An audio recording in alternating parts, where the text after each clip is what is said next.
Hey everyone, welcome back and happy Friday. All right, guys. Well, we're back to talk about a lot of stuff, especially when it comes to Kim Zolciak Bierman addressing the spending of Ariana and Brielle Bierman's money. Watch What Happens Live last night. I cringed when Andy was like, "Oh my God, the truth bomb. We have a question." And Ariana was like, and I was like, "Oh, girl, you opened this one." Um, but no, it was good. So we're going to talk about that and also the Chrisleys. So before we jump in, if you guys haven't already, go ahead, pop off in the comment section. If you're not subscribed, get subscribed. Don't forget to hit that notification bell and let's jump right in.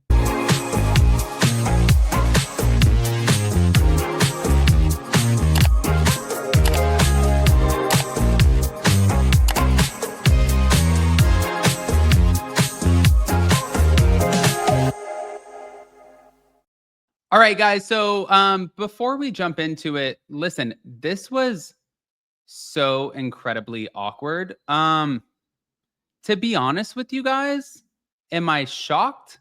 No. Did I see this coming with Andy Cohen calling her out? Yeah. I think we all saw it coming. I just didn't know it was going to be like this much on the spot. I mean, I figured I guess truly really, I don't know how I thought that this was going to go down. I just kind of figured that it would have played out a little bit more different than what this is. However, listen, at the end of the day, that is not what happened. So moving on. Kim appeared on Watch What Happens Live, and finally she responded to her daughter's accusations, Ariana, who's on NextGen NYC, that she spent Ariana's teen influencer earnings to cover some of the household bills. She said Ariana's money was spent on bills. I was left with nothing, so I had to figure it out fast. She also revealed that her daughter Brielle also contributed toward paying utility bills during their financial hardship, and she claims to have reimbursed Ariana for some of the expenses like bills, but has not yet paid back funds from her brand deal earnings. But honestly, at the end of the day, Ariana accused both parents of misappropriation. She didn't just accuse Kim, by the way. She accused Kim and also Kroy, and she alleged that, well, they took her money, her sister's money, all of the money, and Kim even said that he failed to financially support the household for years. So Kim blamed Kroy for selling jewelry belonging to her and Brielle, claiming that she was left in dire straits and needed to rely on her adult children and her friends. And now, as of today, where we're sitting is there's a lot of ongoing legal and financial troubles.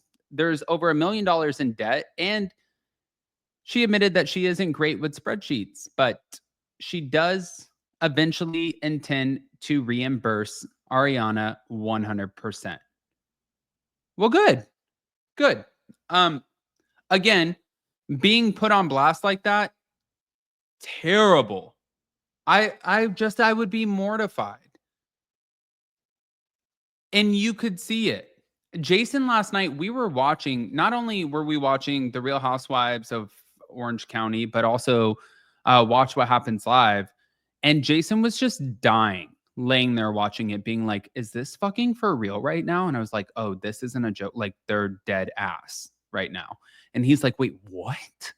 They just put her on the spot. They invited her there to just put her on the spot. It's like a sabotage. And I was like, no. It's like, watch what happens live. Yeah. My dad always said, if you're going to be stupid, you better be tough. This is one of those moments. But moving on. So I don't know if you guys saw this, but the Chrisleys, they are coming back to our screens. They're going to premiere on September 1st and 2nd on Lifetime. It's going to be a 2-night event launch following the Chrisley family's pardon and their prison release. So the show's going to document Todd and Julie's life post-pardon. Obviously, we're going to see like the emotional coming back together of the couple. We're going to see them reuniting with their children, their grandma Nanny Faye, Savannah, Chase, Grace, and Chloe. But the trailer ends up showing a few of these things. It also captured a weird moment where Savannah confronted her sister Lindsay, telling her pretty much, we're no longer family and lose our last name.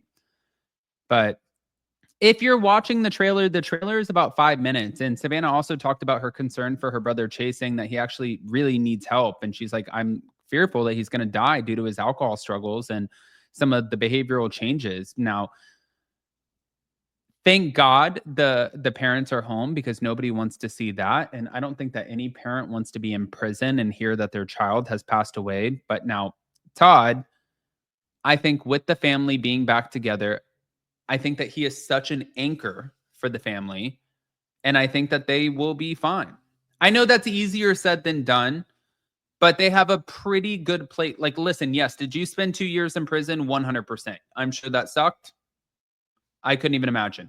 However, you pan out over to the other side and you're like, did you just get every major network to give you a reality television opportunity, to give you multi-million dollar deals for podcasts, brand sponsorships, social media deals? Yeah, you did. So it's like, while your life felt like it was over for 2 years, you came back out of prison and now look, everything is back to the norm and you're making a shit ton of money again. I'm just saying. I'm just saying. That's how it looks on the outside looking in. But hold on. Hold on. We're not done. We're going to share one last clip with you guys. I'm just going to make sure that I can find it because I was looking and I was like, oh, wait. Did they just soft launch the new cast for NextGen NYC? And it kind of seemed like they did just soft launch them. Oh, here they are. But hold on. Let me just make sure I repost this like this. That way you guys cannot see who I have in my DMs. But moving on. So thank you to Queens of Bravo. Now we're hearing, according to TMZ, Alexia and Sophia Umansky, Nick Dubrow. So obviously the Umansky girls, Kyle and Mauricio's daughters. Nick Dubrow, who's Heather and Terry's son from the Real Housewives of Orange County. Preston Pippen, who's Larsa's son. Adrian Malouf's sons, Mason Graham. They're going to be on. Mason Grammer, who's Camille and Kelsey's. And then Naya, who's from Dance Moms. They've all been approached for NextGen NYC. Listen, I think this could be a great cast. They also said on the most recent episode of Humble Brag podcast, Cynthia Bailey confirmed Noelle had been approached about appearing and was considering joining the possible spinoff, but okay. And then despite rumors, Alabama and Landon Barker will not be appearing on the show as they've declined. Their reps confirmed, and Sky Jackson was also rumored to be joining too, but she was not asked. All right, guys. Well, NextGen is, it was only 8 episodes in New York City, but obviously we're going to be branching this out to Los Angeles. So we're all about it. Smash the like button, show some love, and we'll see you in a little bit. Love you guys. Bye.